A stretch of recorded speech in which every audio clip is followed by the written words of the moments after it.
Lecturas que vislumbran el acontecer informativo. Con Román Losinski. 6:15 minutos de la mañana, comenzamos este recorrido con lo que nos tiene Mundo UR, y es que 5.628 personas habrían obtenido libertad plena tras la promulgación de la ley de amnistía, esto según el presidente de la Comisión de Seguimiento, Jorge Arreaza, y el reporte lo tiene Jonathan Cárdenas. El diputado a la Asamblea Nacional, Jorge Arreaza, detalló a través de su canal en la red social Telegram que la ley de amnistía ha beneficiado a 245 privados de libertad y a 5.383 personas con medidas cautelares. Agregó que hasta el momento han recibido 9.060 solicitudes de casos para evaluar si les aplican los beneficios del instrumento legal. Y a partir de ese momento vamos a revisar algunas cifras de excarcelaciones, pero todavía personas privadas de libertad también. Ejemplo, confirmado nos tiene que la organización no gubernamental Foro Penal informó este lunes que al menos 18 detenidos por motivos políticos han sido excarcelados durante la jornada, eso dentro del marco de la reciente ola de liberaciones que se registra en el país. La información fue confirmada por Alfredo Romero, director de la ONG, a través de su cuenta en X pasadas las 8 de la noche. Eso sobre excarcelaciones en la jornada 18 según Foro Penal, pero tal cual nos tiene que la organización Justicia, Encuentro y Perdón informó que han confirmado 603 excarcelaciones en el periodo comprendido entre el 8 de enero y el 2 de marzo. En su cuenta en X precisó que estos datos corresponden exclusivamente a casos verificados y confirmados por la ONG y reiteró su exigencia de mayor transparencia e información pública sobre las excarcelaciones. Ahora, de acuerdo a los registros de la organización y tras la validación de un número significativo de casos que recibieron al producirse el anuncio oficial de excarcelaciones, hay, según Justicia, Encuentro y Perdón, 759 personas privadas de libertad por razones políticas. Ayer, cuando compartimos en el estudio con Gonzalo Imiob, director de Foro Penal, nos hablaba de 568 personas aún privadas de libertad, eso hasta la semana pasada. Y bueno, en todo caso, sobre algún caso en particular, confirmado nos tiene que el Partido 20 Venezuela anunció este lunes la liberación del activista Julio Velasco y de 2 integrantes del equipo de seguridad de María Corina Machado, Milcíades Ávila y Edwin Moya, en medio de la amnistía aprobada en febrero. 20 Venezuela celebró las liberaciones al afirmar que significan un alivio para sus familias y una señal de que la presión y la firmeza dan resultados, así como un paso más en la lucha por la justicia en Venezuela. Mientras, el dirigente opositor Freddy Superlano se presentó este lunes en las inmediaciones de la cárcel de El Rodeo, donde familias de los detenidos por motivos políticos mantienen una vigilia a la espera de liberaciones prometidas. Eso en confirmado, donde también leemos sobre el tema presión, por ejemplo. El Comité por la Libertad de los Presos Políticos ha lanzado un llamado urgente a la sociedad civil, defensores de derechos humanos y familiares de detenidos para una nueva jornada de protesta en el centro de Caracas. Bajo el lema Presencia de la Esperanza, la movilización busca presionar por el cumplimiento de la ley de amnistía y el cese de la represión política. La convocatoria surge tras la denuncia pública del comité sobre el incumplimiento de las promesas de masivas liberaciones plenas por parte de la Asamblea Nacional. Y también en confirmado leemos que un grupo de estudiantes de la Universidad Central de Venezuela se acercó la mañana de este lunes a la sede de la Defensoría del Pueblo en Caracas para exigir la renuncia de Tarek William Saab. Algunos dirigentes intentaron colocar un pequeño cartel con la frase «La libertad no es un cambio de sillas», pero los funcionarios policiales impidieron esa acción. En otros temas, Asamblea Nacional inició el proceso de recepción de credenciales para aspirantes a Fiscal General de la República, pero también a Defensor del Pueblo. Este reporte es de Derlis Marchand Pérez. El Comité de Evaluaciones recibirá las solicitudes de los ciudadanos interesados. El presidente de la instancia legislativa, diputado Giuseppe Alessandrello, informó que esta fase culminará el próximo lunes 9 de marzo. La recepción de postulaciones se realizará en el Palacio Federal Legislativo entre las 9 de la mañana y las 4 de la tarde. Los interesados deben cumplir los siguientes aspectos: ser venezolano por nacimiento y no poseer otra nacionalidad, tener reconocida honorabilidad, ser jurista y haber ejercido la abogacía por un mínimo de 15 años, no ser cónyuge ni mantener unión estable de hecho, vínculo de consanguinidad ni afinidad con magistrados, ministros, presidentes o integrantes de los poderes del Estado, incluyendo primer mandatario o vicepresidente de la República. Además, deben consignar una fotocopia de la cédula de identidad y una síntesis curricular, entre otros documentos. Los interesados pueden consultar los requisitos en el portal del Parlamento www.asambleanacional.gov.be.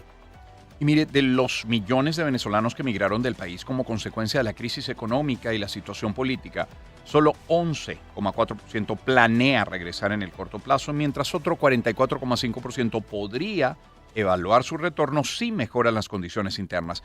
Este es uno de los resultados más resaltantes de la más reciente edición del estudio sobre percepción, integración y retorno de la diáspora venezolana, realizado por el Observatorio de la Diáspora Venezolana con resultados correspondientes a febrero. El estudio no precisa la cifra de migrantes venezolanos y su distribución por países, sin embargo, realiza un perfil completo sobre la situación de las naciones en destino y sus niveles de integración. Por eso queremos ampliar esta información el día de hoy, cuando a las 7:40 minutos de la mañana estaremos conversando con Tomás Páez, sociólogo, profesor y coordinador del Observatorio de la Diáspora Venezolana, autor del libro La Voz de la Diáspora Venezolana, eso a las 7:40 el día de hoy. Y en confirmado leemos que el expresidente del gobierno español, José Luis Rodríguez Zapatero, aseguró este lunes que nunca ha cobrado por sus trabajos de intermediación a favor del diálogo en Venezuela. Zapatero compareció en una comisión de investigación en el Senado sobre un presunto caso de corrupción por el cobro de comisiones en la compra de mascarillas durante la pandemia por su presunta labor de facilitador en el rescate de la aerolínea Plus Ultra que él negó. Durante el interrogatorio por parte de senadores, quien también le preguntaron por su labor de mediación en Venezuela, subrayó que en ningún momento percibió dinero por las miles de horas de su vida dedicadas al diálogo en Venezuela. Son las 6:22 minutos de la mañana. En Mundo R encontramos que Iván Gil informó este lunes que sostuvo una reunión con el director del Departamento de América Latina del Ministerio de Relaciones Exteriores de la Federación Rusa, Alexander Sketinin. Este encuentro se enmarca dentro del contexto del fortalecimiento de la cooperación bilateral estratégica, dice la nota. También pusimos especial énfasis en la hermandad y solidaridad que nos une en el contexto de nuestra búsqueda conjunta por un mundo multipolar. Hasta allí la cita para Gil. Y Delcy Rodríguez conversó telefónicamente este lunes con el emir de Qatar en medio de la situación de violencia e inestabilidad que vive Oriente Medio, a la que ya vamos a dedicar algunos minutos con los titulares internacionales, pero la nota de Mundo OR tiene una cita. Reafirmé nuestra firme convicción de que solo el diálogo y la diplomacia pueden abrir el camino hacia la paz y expresé nuestros deseos de que las negociaciones se reactiven de manera inmediata y urgente en estricto apego a los principios de soberanía, independencia y a los valores consagrados en la Carta de Naciones Unidas, fue lo que escribió a través de la cuenta en Telegram. Y en confirmado leemos también que Delcy Rodríguez aseguró que el gobierno venezolano ha transmitido al presidente de Estados Unidos, Donald Trump, su disposición a mantener una relación basada en el respeto, al tiempo que insistió en la necesidad de poner fin a las sanciones contra el país. Citan también, en confirmado, le hemos dicho al presidente Trump que nos considera sus amigos y socios y que celebramos y saludamos esa consideración, pero como pueblo unido se debe acabar las sanciones contra Venezuela. Venezuela se lo merece. Hasta allí la cita para Rodríguez. Economía. En Bloomberg leemos que Venezuela incrementó drásticamente sus exportaciones de petróleo en febrero, enviando aproximadamente el doble de barriles al exterior en comparación con el mes anterior, cuando la administración Trump controló por primera vez las cuentas de crudo en el país. Las exportaciones diarias de febrero, medidas por carga de buques, alcanzaron un máximo de 5 meses de 788,000 barriles, según informes de transporte marítimo y datos de la firma de inteligencia marítima Kepler Ltd. O Kepler Limited. En enero, la cifra fue aproximadamente de 383,000. Y en Finanzas Digital, encontramos que la tensión creciente en el estrecho de Hormuz, uno de los puntos más sensibles del comercio energético mundial, vuelve a colocar a Venezuela en el radar internacional. Para el economista y experto petrolero José Toro Hardy, la interrupción parcial del flujo de crudo y de gas desde el Golfo Pérsico no solo altera los precios globales, también abre una ventana de oportunidad para que Venezuela recupere relevancia estratégica, siempre que logre ofrecer condiciones mínimas para atraer capital privado. Toro Hardy recuerda que por Hormuz transitan cerca de 23 millones de barriles diarios y hasta un cuarto del gas licuado que consume el planeta. Se trata de un corredor angosto de apenas 30 kilómetros de ancho por donde pasa buena parte del comercio energético global. Cualquier interrupción, como la que se vive hoy por la escalada entre Estados Unidos, Israel, Irán y el Medio Oriente, dispara los precios del petróleo y obliga a los mercados a buscar alternativas. Ya lo había mencionado, coincide, por ejemplo, con la posición de Asdrúbal Oliveros y algunos otros economistas expertos en la materia. Banca y Negocios. Y vamos a revisar posiciones de Conindustria y Consecomercio. Banca y Negocios nos tiene que la manufactura privada de Venezuela busca sinergias con Estados Unidos para aumentar la producción en distintos sectores. Lo dijo este lunes a EFE el presidente de la Confederación Venezolana de Industriales, Tito López, quien se reunió recientemente con representantes de la Embajada de los Estados Unidos en Caracas. Según López, el sector opera hoy a 52,7% de su capacidad instalada, por lo que hay 47,3% disponible para asociaciones con empresas estadounidenses, incluso europeas, con el fin de elevar ese nivel de operatividad, subir la producción, generar más empleo, lo que haría que haya un mayor crecimiento de la economía venezolana. Eso con industria. En Finanzas Digital, leemos que el Consejo Nacional del Comercio y los Servicios, Consecomercio, considera que la recuperación del sector durante el primer bimestre de 2026 ha sido moderada, sostenida principalmente por expectativas positivas, pero advierte que sin financiamiento bancario no habrá un repunte real del consumo ni de la actividad comercial. Su presidente José Gregorio Rodríguez planteó que el país necesita con urgencia una flexibilización del encaje legal para liberar recursos hacia la pequeña y mediana empresa. Rodríguez señaló que el encaje legal vigente, ubicado en 73%, limita severamente la capacidad de los bancos para otorgar préstamos. Y vayamos a Falcón. Gremios empresariales abogan por la inversión en la industria del petróleo, energética. Para el impulso de estos sectores lo tiene el reporte Douglas Durán. El segundo vicepresidente de Fedecámaras a Falcón, Osvaldo Cuervo, aseguró que estas inversiones traerían consigo nuevos empleos y una dinamización económica en la región. Osvaldo Cuervo, segundo vicepresidente de Fedecámaras a Falcón. Para que esto tenga como consecuencia un desarrollo para los estados, los municipios y así nosotros mismos que hemos esperado tanto tiempo por esta reactivación, nosotros generemos puestos de trabajo a todos esas personas que tienen una amplia calificación y destreza en estos trabajos, en todas estas industrias. El gremio mantiene expectativas positivas con las inversiones petroleras anunciadas semanas atrás por las autoridades. La Federación Nacional de Empleados Públicos, FEDUNEP, mantiene una propuesta central para que el ajuste salarial en Venezuela se realice de forma progresiva y anclada a una moneda fuerte para evitar que la inflación diluya el poder de compra. La nota de Mundo OR nos tiene que, no obstante, su presidente Antonio Suárez precisó que el sector público pide que en este momento de crisis que tenemos, vistos los costos de bienes y servicios, se aumente el ingreso mínimo. Esperamos que se apruebe el ingreso mínimo, un incremento inmediato para este mes. Lo puede leer el texto completo en Mundo UR.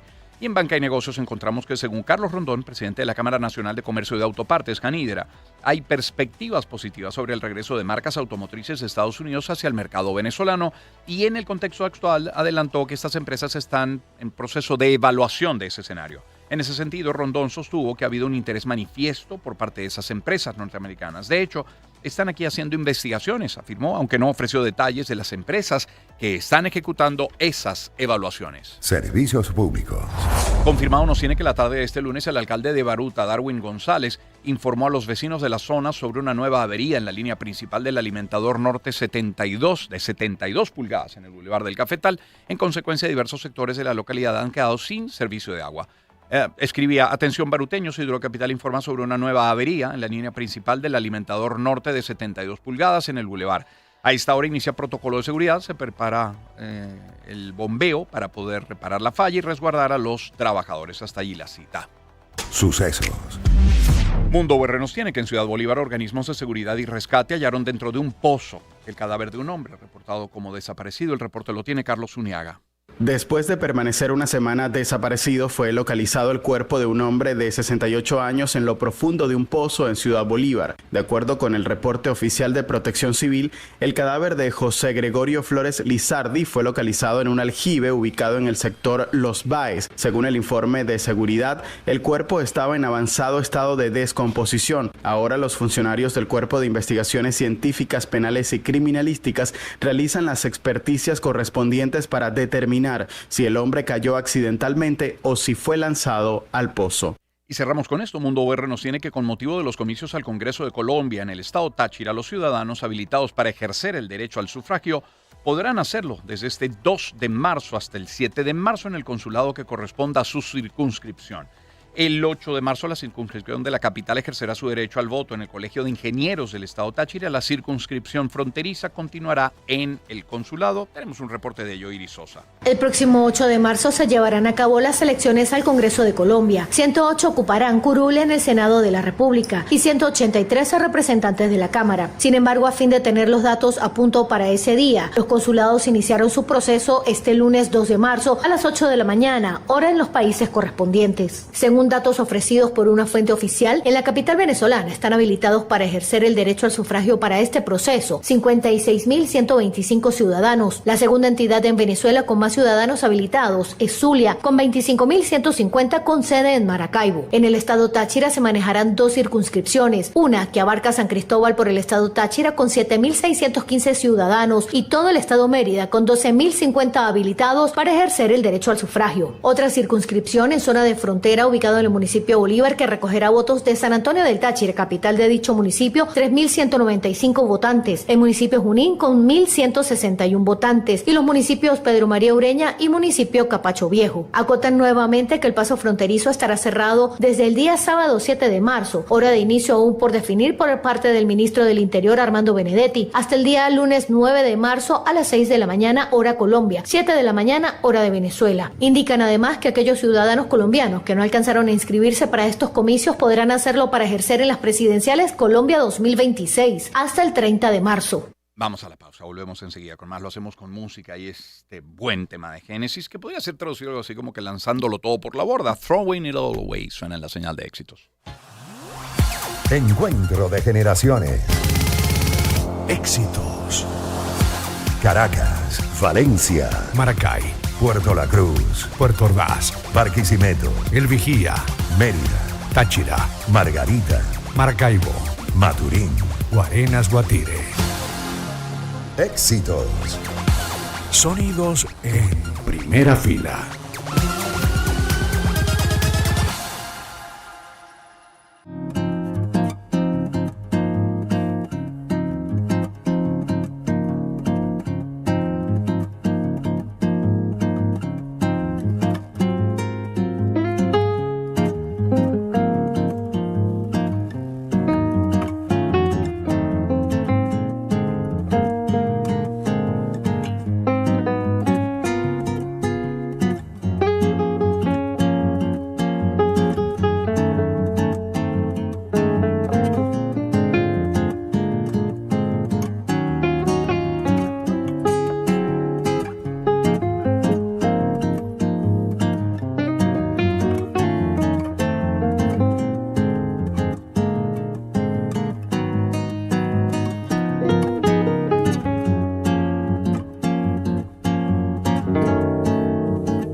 Son las 6:37 minutos de la mañana. Gracias por acompañarnos en Éxitos en Publicidad. Y antes de retomar nuestros titulares, en este caso titulares internacionales, permítame hablarles de Grupo Leti. Les confieso que yo he aprendido a poner de cabeza al dolor y comparto el secreto. Migren, su fórmula especializada actúa en el dolor de cabeza y el dolor de cabeza asociado a la migraña. Vienen 2 presentaciones de 10 y de 20 comprimidos recubiertos. Lo encuentras en tu farmacia preferida en todo el país. Migren es un producto de Grupo Leti. Y en Grupo Leti nuestro compromiso es mayor por ti. Y ¿sabes qué es hoy? Martes, ¿no? Sí, pero es martes loco en KFC y no te puedes perder todo lo que tienen para ti. Son combos para 3 y 5 personas que combinan piezas de pollo, hamburguesas, popcorn, papas y bebida a un precio increíble. ¿Qué estás esperando? Tienes que ir hoy a cualquiera de las tiendas KFC o si prefieres, ordena por delivery, pero únete al día más loco de la semana. KFC, auténticamente crispy y siempre original. Y hablemos de Fotón. Debes conocer el Fotón Aumann de 12 toneladas. El Aumann EST de Fotón se caracteriza por gran robustez. Es un camión que te ofrece motor Cummins, transmisión Fast Gear y una capacidad de 12 toneladas de carga. Búscalos. Fotón está en Acarigua, Caracas, El Tigrito, El Vigía, Maracay, Yaritagua o visítalos en su cuenta en Instagram, @FotónVZLA. Fotón, haciéndote la carga más ligera. Y a ver, busca aquello que saque lo mejor de ti, ¿no? En la cocina es con el aceite por tu mesa que resalta tus sabores y la calidad de tus comidas. Una marca con más de 30 años en el país que está de regreso para acompañarte en cada receta. Al caminar por el pasillo de tu supermercado favorito, lo vas a reconocer por su botella de silueta elegante con tapa verde. Destaca en tu cocina y garantiza ese resultado que a todos les va a encantar. Por tu mesa es calidad en tu mesa.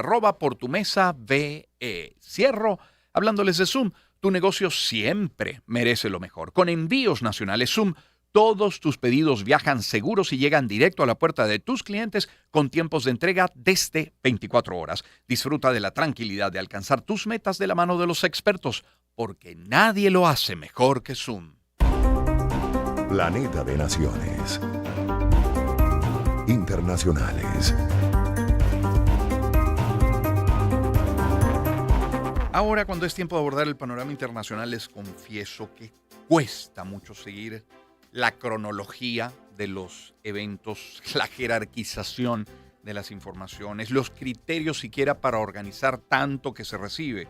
Si se habla de ataques, si se habla de diplomacia, si lo hacemos por zona, en fin.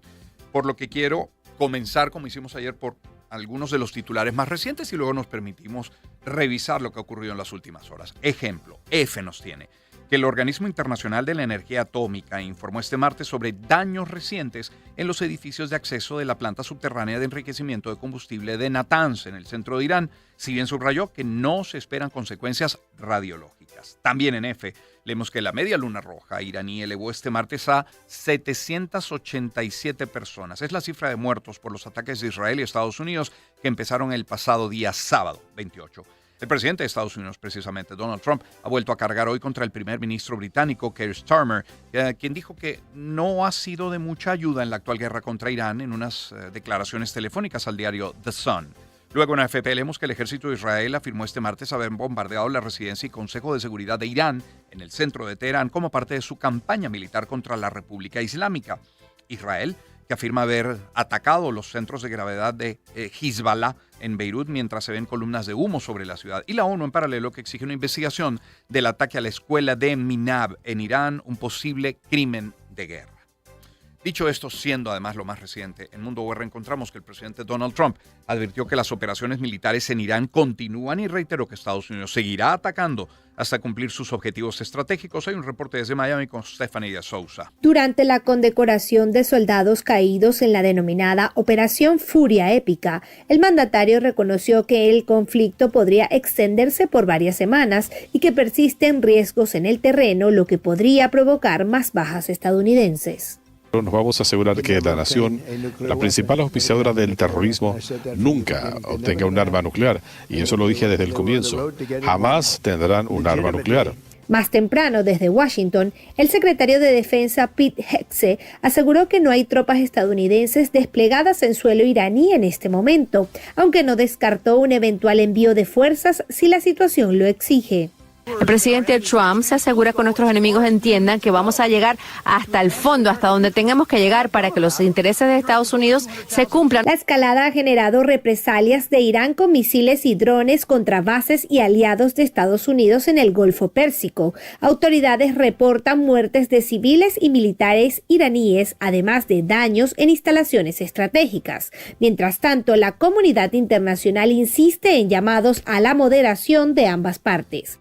En Mundo UR también se lee que el mandatario francés Emmanuel Macron afirmó que no tendrá dudas en utilizar el armamento nuclear del país europeo, de Francia, en caso de amenaza a los intereses vitales de su país. Escuche.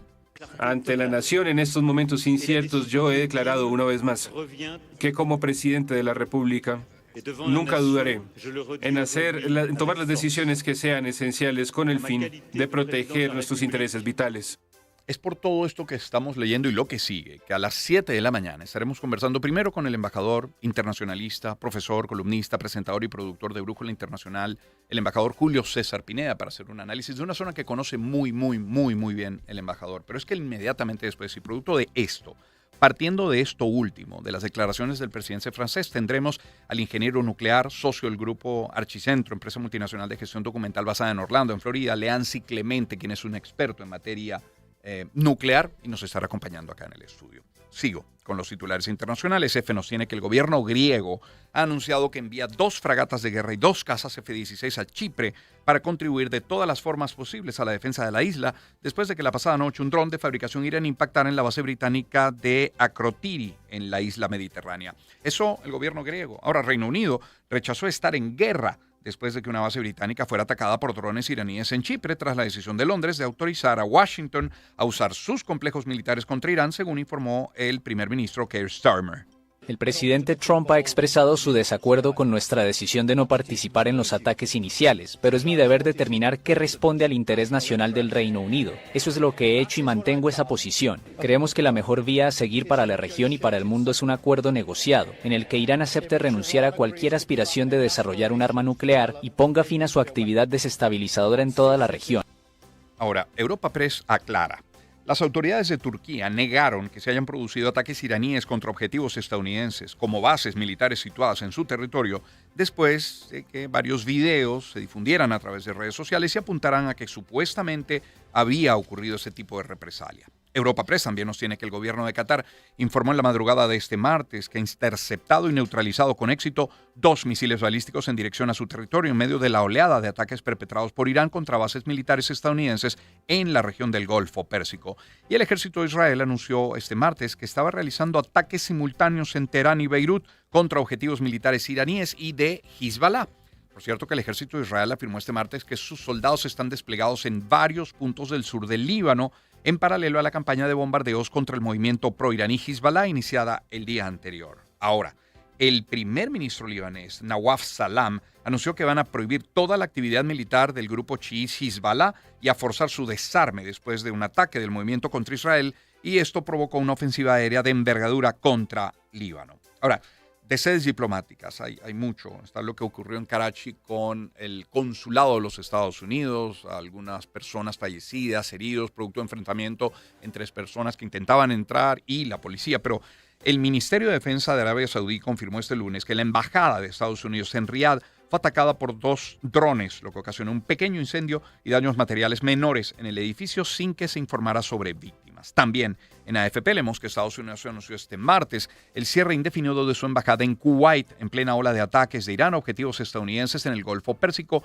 como represalia por la guerra iniciada por su país, Washington y Tel Aviv.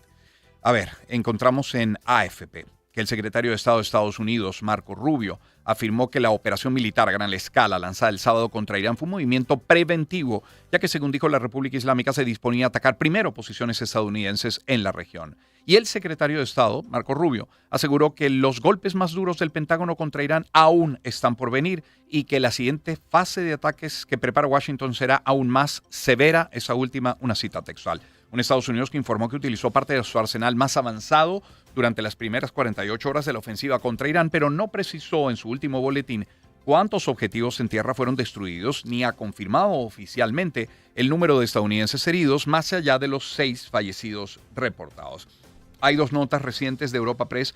Una nos tiene que Israel asegura que la ofensiva en Irán cortó la cabeza del pulpo iraní, es una cita textual, y que ahora busca cortar sus tentáculos. Y también esa misma plataforma nos tiene que ataques con drones afectan a 3 centros de Amazon en el Golfo Pérsico. Una más es que el precio del gas natural se dispara un 33% y las bolsas aumentan sus pérdidas, con el IBEX cayendo un 3,6%, lo que abre la puerta para hablar del impacto económico también, porque fíjese, bolsas internacionales han bajado este lunes con pérdidas de alrededor de 2% en Europa, condicionadas por el ataque de Israel y Estados Unidos a Irán y por el impacto en los precios de la energía y la evolución de la economía. Por otra parte, EFE nos tiene que un general de la Guardia Revolucionaria iraní advirtió este lunes que no dejarán pasar ni una gota de petróleo por el estrecho de Hormuz y que prenderán fuego a cualquier barco que intente cruzar por esta vía estratégica. Lo que ha motivado toda esta situación a evacuaciones, a anuncios, a no visitar o a salir de esos territorios. Por ejemplo, Europa Press nos tiene que la Comisión Europea va a reforzar sus esfuerzos de evacuación y repatriación de los ciudadanos europeos que se encuentran en Oriente Próximo y convocará esta misma semana a técnicos de los 27 para abordar la subida del precio del petróleo. También Europa Press nos tiene que en este caso el Departamento de Estado de los Estados Unidos pidió a sus ciudadanos que abandonen inmediatamente 14 países y territorios en Oriente Medio debido a graves riesgos para la seguridad a raíz de la guerra contra Irán iniciada el fin de semana por los Estados Unidos e Israel. Son las 6:49 de la mañana.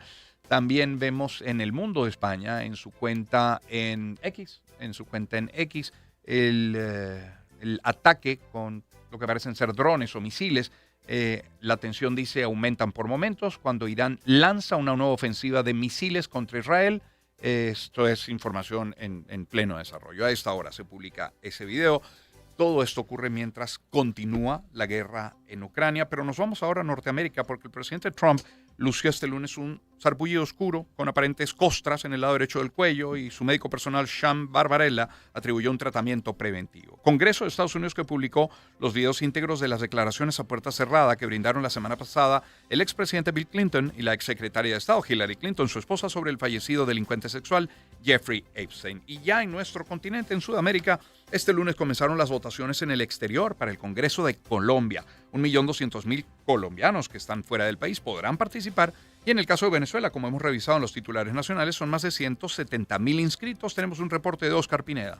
En total son 1.250.000 colombianos en el exterior los que podrán participar en estas elecciones. Las votaciones iniciaron este lunes 2 de marzo y se extenderán hasta el domingo 8 de marzo entre 8 de la mañana a 4 de la tarde. En el exterior, el país con más votantes es Estados Unidos, donde están llamados a participar 405.000 colombianos. Le sigue España con 255.000 electores y en tercer lugar aparece Venezuela, donde se instalarán 265 mesas de votación para 177.035 electores. Los colombianos en Venezuela podrán votar en los consulados de Caracas, Maracaibo, San Cristóbal y San Antonio del Táchira. El único documento que necesitarán para sufragar es la cédula de ciudadanía, ya sea en su versión física o digital. Además de la ley seca, el ministro del Interior de Colombia, Armando Benedetti, estudia la posibilidad de cerrar las fronteras el próximo sábado, lunes 10 de la mañana. La ley seca desde el 7 de marzo a las 6 p.m. hasta el lunes 9 de marzo a las 6 a.m. Cierre las fronteras el 7 de marzo. Yo he propuesto que sea a las 12 p.m., pero hay que estudiar porque que se hace desde las 7 p.m. como siempre se ha hecho. La frontera me dice que se afecta muchísimo el comercio. Los colombianos que deseen sufragar en las presidenciales tienen plazo para inscribirse hasta el 31 de marzo de este año. Mire, es martes, pero esta canción aplica para sábado, domingo, lunes, martes, para todos los días. Manic Monday, Bangles. Encuentro de generaciones. Éxitos. Caracas, Valencia, Maracay, Puerto La Cruz, Puerto Ordaz, Barquisimeto, El Vigía, Mérida, Táchira, Margarita, Maracaibo, Maturín. Guarenas, Guatire. Éxitos. Sonidos en primera fila.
la gloria de competir. Deportes con Román Losinski. Comencemos con béisbol el día de hoy. Mundo UR nos tiene que el Clásico Mundial de Béisbol está a la vuelta de la esquina y este lunes se reportaron los jugadores elegidos por Omar López para representar a Venezuela en el máximo evento de la disciplina a nivel de selecciones. Así lo dio a conocer el Team Baseball en su cuenta oficial en Instagram. Ahí compartieron diferentes materiales audiovisuales en los que se ve al manager compartiendo con su staff técnico en la previa del inicio de las prácticas. Mire, un Clásico Mundial de Béisbol que comienza el día miércoles, mañana, con el encuentro entre China, Taipei y Australia.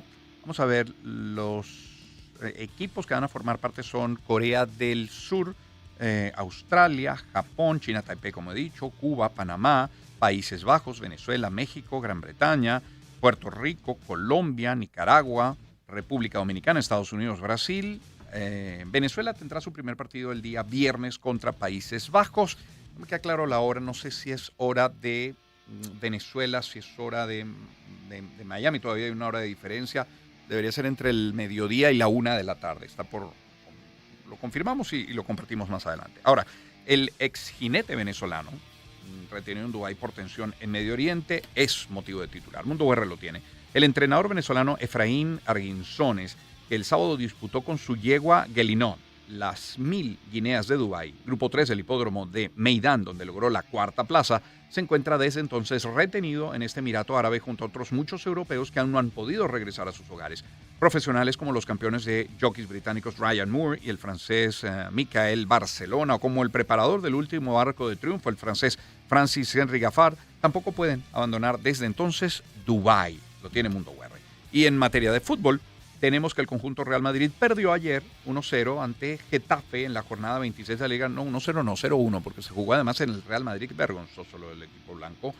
Jornada 26 de Liga, en choque disputado en el Bernabéu, insisto. A 4 puntos queda ahora el Real Madrid del Barcelona, único líder. El Real Madrid vuelve a jugar el viernes, atípico en el calendario. Jugó ayer por Liga y vuelve a jugar el viernes por Liga también. Hablemos de la UEFA. UEFA aseguró este lunes que sigue de cerca y evalúa cuidadosamente todos los acontecimientos en colaboración con la Conmebol y el comité organizador local de la finalísima prevista para el 27 de marzo en Doha, dada la situación bélica generada por el ataque de Estados Unidos e Irán a Israel.